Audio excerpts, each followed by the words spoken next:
The cancel culture fuels intolerance and fear, which is really sad if you think, and quite ironic, isn't it? We're supposed to be living in a, like sort of this awareness now of having much greater tolerance, unless, of course, you disagree with certain people and they'll try to cancel you. To me, that is so crazy ironic. Now, here's the thing, though. Let's be fair and look in the mirror a little bit. Within the church and within Christendom in particular, we're not immune to this sort of cancel culture. You've probably heard it said, and I don't know what you think about it, but you've probably heard it said that the only army that shoots its wounded is the Christian army. And I'm not saying everybody does, but I have seen it. It's definitely part of our family culture as the church. So, you can't point at the church and say those people, because it's me. It's us.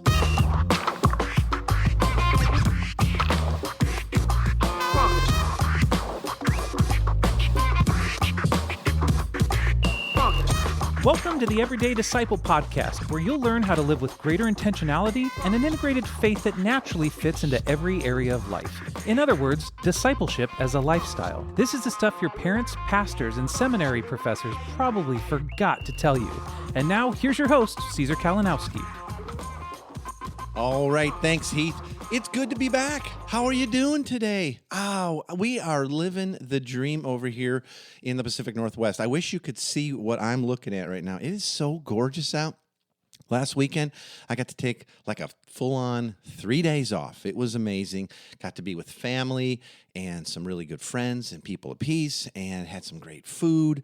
I got to do some sea kayaking out here. It's crazy. Been living here in the city called Gig Harbor, we're right on a little harbor, and a gig is a rowboat. So anyway, I guess long ago, that's what they called it. And anyway, we go downtown. It's 5 minutes from our house, but we go down all the time and walk around the water, and it's like a postcard. But I have never kayaked my own little harbor here. Though I've been kayaking all over the place, I've never kayaked this, and a good buddy of mine, Dale, took me out. Wow, it's so beautiful here. I feel like, we are living the dream, and it's the best time of year. It's so beautiful right now. And I am just days away from having another grandson. So God is so good. There's so much grace in our life. I hope you're experiencing similar wonder and goodness and grace wherever you're at, whatever you're up to. I know there is also a lot of hard stuff going on, so I'm not just trying to, wash over all that. But we here in Team K are choosing to look to grace and hope for all things in the future and all of that. So anyway, really glad you're with me today. Before I get into this topic of the cancel culture, which, wow, pretty heavy. Anyway, before I do, I just want to invite you to join us over on the Facebook group, okay? You can go to everydaydisciple.com/Facebook. That'll take you right straight to that page, and you can just, boom, join. And, there's thousands of us in there having conversations about the podcast, about discipleship and mission, all of that. So would certainly love to have you there. And you know what else would be so great? This would be a total pay it forward, and by forward, I mean to us, to me. Would you subscribe to the show? If you listen to this regularly, whatever device you listen on and whatever platform you listen on, would you go and subscribe so you don't miss any episodes? And here's what's really important. Here's the gift. Leave a review. If you listen on an Apple device, that's the number one still out there, is the Apple Podcasts, formerly known as iTunes or whatever. You can leave us lots of stars. Love the stars. Leave a review. That helps other people find the show and figure out what it is about the Everyday Disciple podcast that they might love and be blessed by as well. So if you do that, I know it's probably a whole 30 seconds, might just take you to navigate that, but it's probably in your hand or sitting next to you on your seat. So if you do that, I would certainly appreciate it. That'd be an awesome thing. Okay, so today, wow, I want to talk about this cancel culture. I don't know if you know what it is. I mean, we hear about it on TV a lot. We see it a lot. We've probably even experienced it some.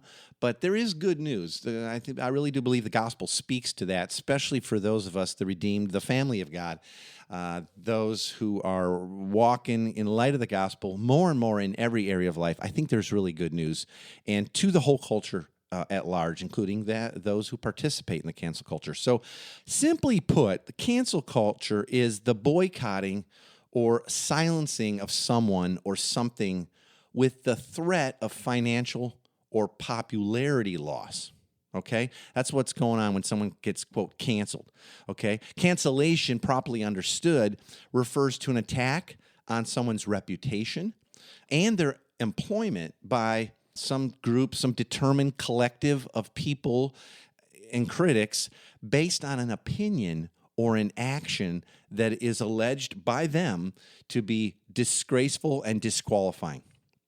Okay? Wow. That's heavy, right? So some group of people decide that someone else has said or done something, either recently or in the past, that is just unforgivable, and so now their reputation and their livelihood should be eliminated because of that. And they're going to make that determination themselves. Probably from afar, through social media, through hiding and weirdness and blame, okay? So, but here's the thing. Reputation and employment are key terms here, because you're not being canceled if you're merely being heckled or insulted or disagreed with. And if you're posting kind of sensitive things or, polemic things or inflammatory things on social media, probably you got people piling on you, and they probably don't agree necessarily, and they're not necessarily that nice about it. That's not being canceled unless they have actively tried to tear down your reputation with anybody that it would really matter, and remove your employment and income and all of that. We've seen this thing, you've seen it on TV, right? Different comedians or actors, they have an opinion, and all of a sudden it's deemed not politically correct. And this happened to Roseanne Barr a couple years back. She said something that a lot of people took offense with, and I'm not here to say if it was offensive or not. I think it was. And she got canceled. Not only her show, but her kind of whole career done, right? There's been other actors and stuff, people who, they support Trump or Biden, or they don't support the right, person or whatever, and they get canceled. Public historical figures, from our history books, now all their statues are being torn down because there's some aspect of their life that some collective of people deem horrible, and therefore nothing they ever did is of value, and they should be canceled. And I kind of wonder, can't we just vote with our wallets or our purchases or our viewing habits anymore? Someone like a Roseanne Barr may have been fired due to certain aspects of her employment contract that she violated with the statements she made. Okay, so maybe, if you sign a contract that says you can't do these kind of things or stir up this kind of trouble because that's going to, cause our product to fail, so then, we're going to have to let you go for that. That's different. But how about a store owner or a restaurant owner being canceled publicly over an opinion that they hold that's different than others, or it's currently deemed politically incorrect? Like, hey, if you don't like that person because they serve this or don't serve that, or in their window they're supporting this political candidate, so now you're going after them to cancel them, let consumers vote by their support or lack thereof. That's how I was raised. If you don't like, a certain store, or, the guy at the gas station's kind of a jerk to me every time I go, not going there anymore. Problem solved. But I don't get online and try to cancel the dude's whole life. Intentionally try to ruin a person's reputation and livelihood because you don't like who or what they support politically or don't support. That's scary to me. That's dangerous. And I do have to say this, though, because you might be wondering, and because my son's a First Amendment attorney, a canceled, quote unquote, canceled individual hasn't lost any First Amendment rights because there's no constitutional right to a particular job or reputation. Our Constitution doesn't afford that. But at the same time, I think it's fair to certainly hope and expect that a more liberal, progressive, or woke society would create and protect a wider space for debate and allow an ever-increasing wider range of personal expression and opinion, right? Because the cancel culture kills genuine debate. And we need that. We can't really live in society, a free society, and a society where we get a freedom of religion and freedom of speech and all that, if every time you have a difference of opinion, and it doesn't even have to be against the majority or whatever, but you do, then you run the risk of losing your livelihood and your reputation. So I think, in some ways, the cancel culture is a form of sort of the modern equivalent of a lynch mob. People, all of a sudden, it's I'm thinking back to the Frankenstein, old school Frankenstein movie where everybody just shows up with flaming torches and sticks and axes, and they're just, they're going after everything. Except now we do it on social media, and we can hide. See, and I think sadly, the cancel culture has a pretty long and sinister human historical history going back to things, way back. This isn't, some people want to say the cancel culture is just like a new thing, so social media kind of invented. No, I think it goes back to things like the Salem witch trials in the 17th century, to like the book burnings in the 1930s, and the McCarthy Red Scare in the 50s, which a whole lot of actors and writers and artists lost their lives and their reputations and careers over. They were just ruined, just for difference of opinion or suspicion of such a thing even. I think more recently, a lot of this has been spurred on by the pent-up anxiety and frustrations from the pandemic lockdowns and, following the death of George Floyd and others, with the ensuing protests that have evolved into riots now in many cities. The cancel culture has sort of become turbocharged because of all this. We're seeing companies are having to change the names of their products or their packaging for fear of being canceled. Sports teams, they're changing their names, their mascots. Historical figures are being written out of history books, literally, in a lot of school districts. But here's the thing about that. Trying to artificially scrub clean the historical record of facts to try and create some sort of a cultural, utopia that never existed, to me, that's akin to sticking our collective heads in the sand and ignoring the evolving cultural awareness and sensitivity and lessons learned throughout history, which, if we pretend never happened, then we're certainly doomed to repeat in many cases, right? That's scary to me. I'm glad my kids are raised, but we're raising grandkids now. I don't want them living where history has been sanitized and we don't get to see how we've grown and learned and the consequences of our choices and actions, and what we once thought was fair and acceptable, maybe it's not anymore. And we need to learn from those things. And, we talk about, from a discipleship and a gospel standpoint, let your redemption show. Let people see our humility and how God is at work changing us and helping us move from unbelief to belief in new areas of life. And that's individually, but that's also collectively. And you know what? In thinking about all this and the whole cancel culture, today you or I could be canceled for something that you've said or written perhaps 20 or 30 years ago, or a late night tweet, or a comment that's not deemed currently politically correct. You could be canceled just because you've expressed an opinion. And some people think, well, I don't know, I'm not famous, I don't need to be famous. You know what? You might express an opinion that may, in fact, be very long held and maybe even held by the majority of the public, yet you don't want to do it. See, this is part of the cancel culture, too. It closes mouths. Yet because of fear of being canceled, or even having someone look down at us for our views or our opinions, we keep quiet. See, that's where it gets, that's ultimately the goal of this, and all this virtue signaling is like, you see what happened to that person because they voted that way, or they expressed their support of this, or they're not in support of this amendment or this law, or, right, or whatever, fill in the blank. Look what happened to them. And so then we close our mouths. And this is key. And why this is becoming more and more prevalent today, don't miss this, is our love of self and our fear of man and needing everyone's approval. I mean, everyone's. That's what closes our mouths. And that's sad. And I think that's really dangerous. And it's really not living in belief of the gospel. The cancel culture fuels intolerance and fear, which is really sad if you think, and quite ironic, isn't it?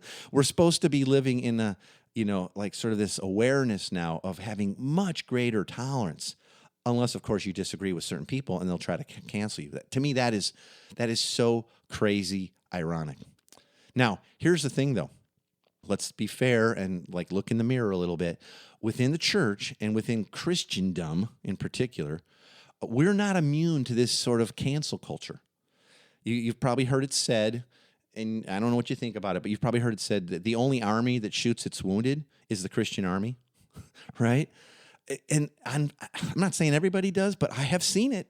It's definitely part of our family culture as the church. So, you can't point at the church and say those people, because that's me. That's us. I can think back to, Sandy Patty, right? contemporary Christian artist years ago, really big and popular artist, and selling lots of records and concerts, and just a beautiful person, and went through a very unfortunate divorce. Boom, canceled. Kind of like pretty much career over for years and years. Maybe now a little bit back. Amy Grant's, very similar things. Certain artists and authors, Christian artists and authors who, people find something they don't agree with. So all their music and books get pulled from the stores. You've seen it. You've probably, maybe, I don't know, maybe you've even been a part of it. You're like, I can't believe so-and-so said that. I'm throwing all her books away.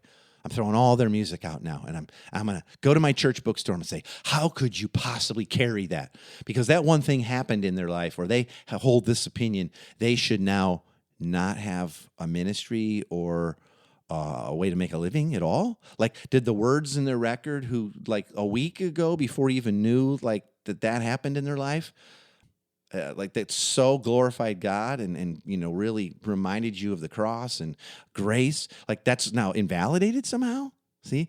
And, other popular religions do it too. They call people to be shunned if someone walks away from their particular brand of religion, or they marry someone outside their religion, okay? And, and in thinking through all this, too, it's like, well, some of the examples you're given there are like things recently where certain pastors have stepped down, or they admitted certain things and they're totally canceled, right? A lot of Christians are quick to point to Matthew 18 and the words there about dealing with a brother or sister who sins and refuses to listen. How are we to treat them? We're told to treat them as an outsider, as an unbeliever or a pagan. Well, hang on a second. How are we called to treat unbelievers? We're called to treat them with grace and compassion and patience like God shows us, and show them perfect love and kindness that casts out fear and control, and it leads to repentance, which is a renewing of the mind, right? A new belief.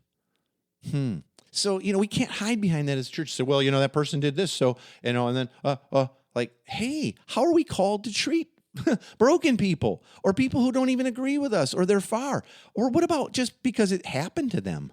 Oh, my goodness.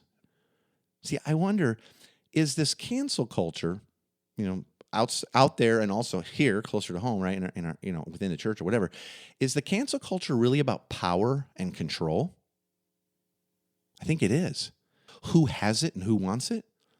In a broken society like we live in, that's marred by sin, we're all naturally drawn to power, especially the power of canceling someone, because it makes us feel as though we're in control.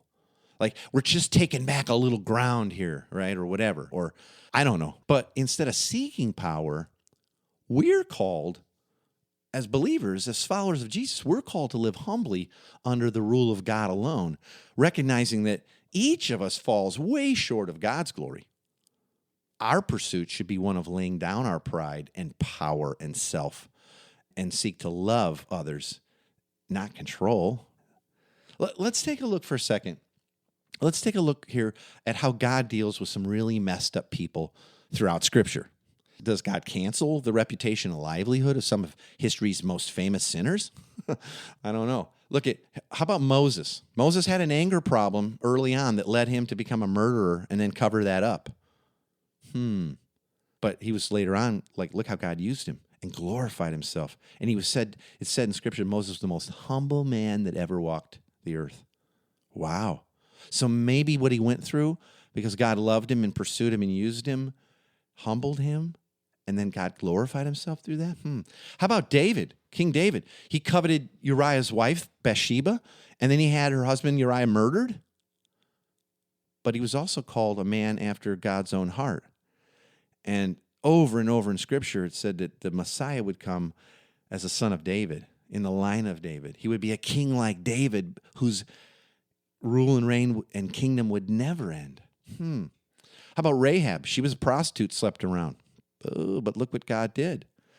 Samson had a lust problem, right? Eli, he was given an F in parenting his sons, and yet still God glorified himself. How about Abraham, father of many nations? He's the beginning of the covenant that's now the new covenant. God has restored us all through keeping both sides of it.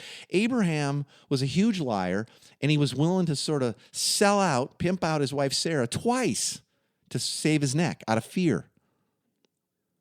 And yet he walked with God, he talked to God, and God made huge covenantal promises to him, graced him, and has glorified himself. And Jesus is part of that offspring, and so are we now. How about his wife, Sarah? She laughed out loud at God in disbelief over this whole, I'm going to make you into a great nation. She's barren, right? And then she lied about doing that.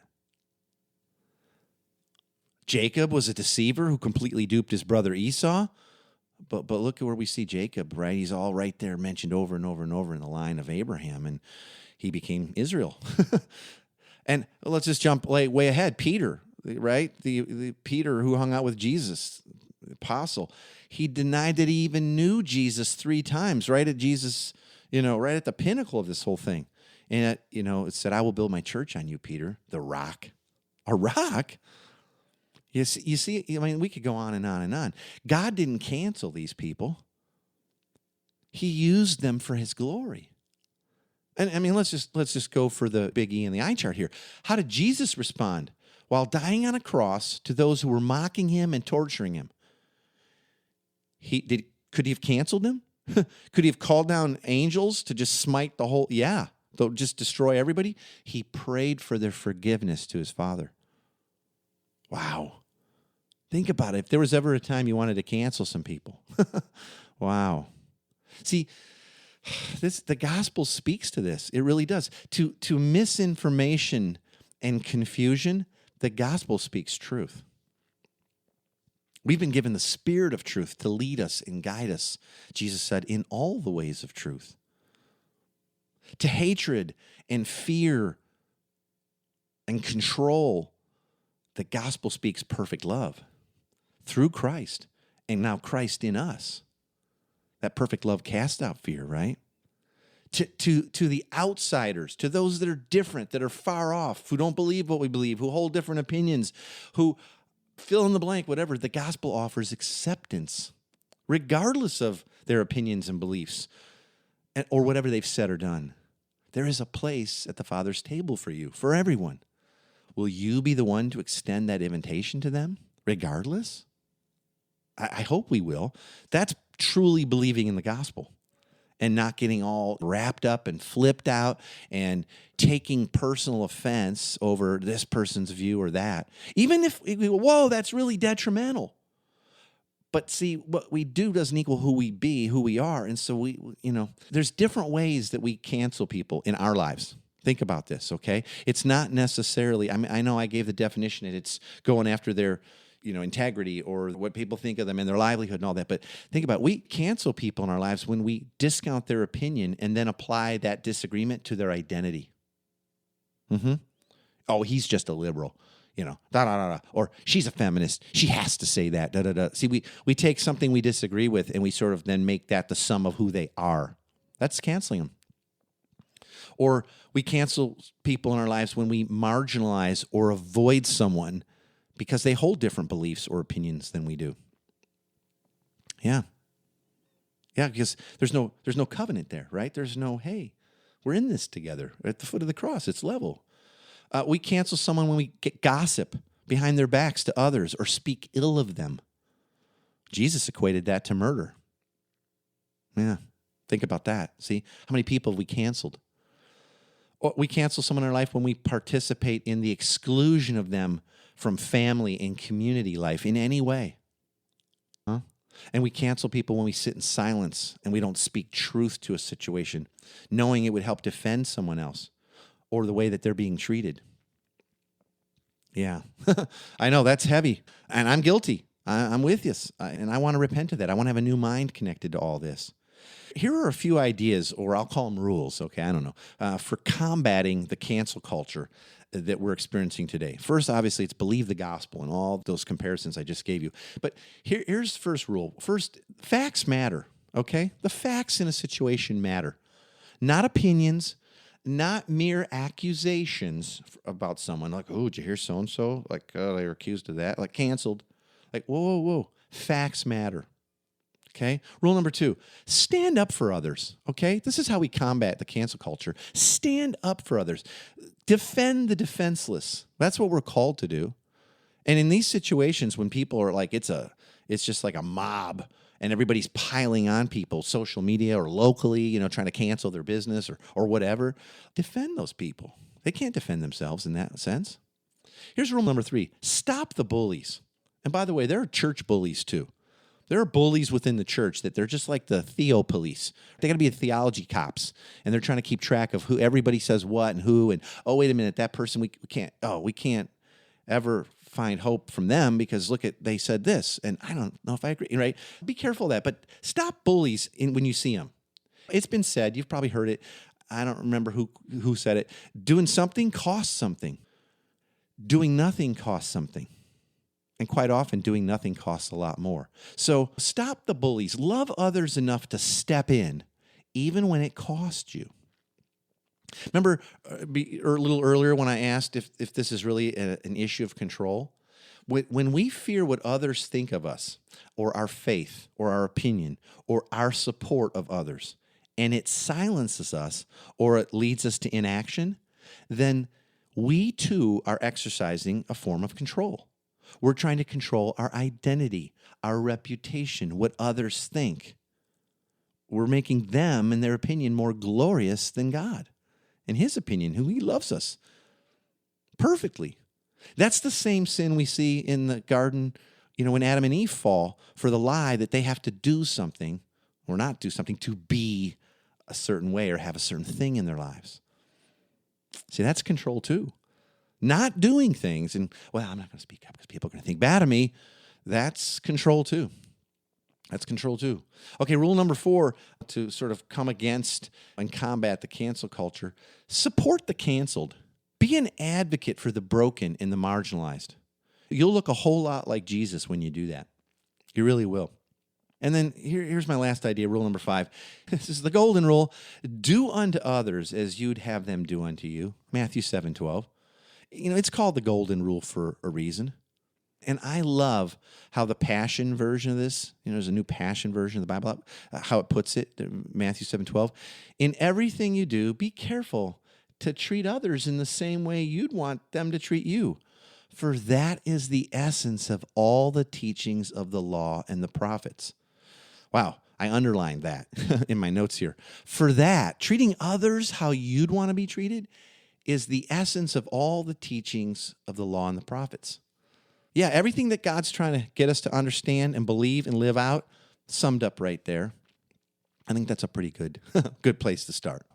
Okay, so as always, I want to leave you today with the big 3 takeaways from today's topic. So if nothing else, and maybe you've been at the gym or running or driving, whatever, it's like, I want to write some of this down. You can get this as a downloadable PDF for free. Just go to everydaydisciple.com/big3. And here's big 3, number 1. To cancel someone in your life is to give up hope. It really is. It's to believe that their opinion, actions, or sins are beyond the reach of God's redemption. And if that's true for them and their life, then we've effectively limited the work of Jesus on the cross because they're beyond hope, right? We're limiting the work of Jesus on the cross for them, for ourselves, and for others.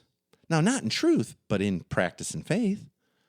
See, our great enemy, Satan, comes only to steal and kill and destroy.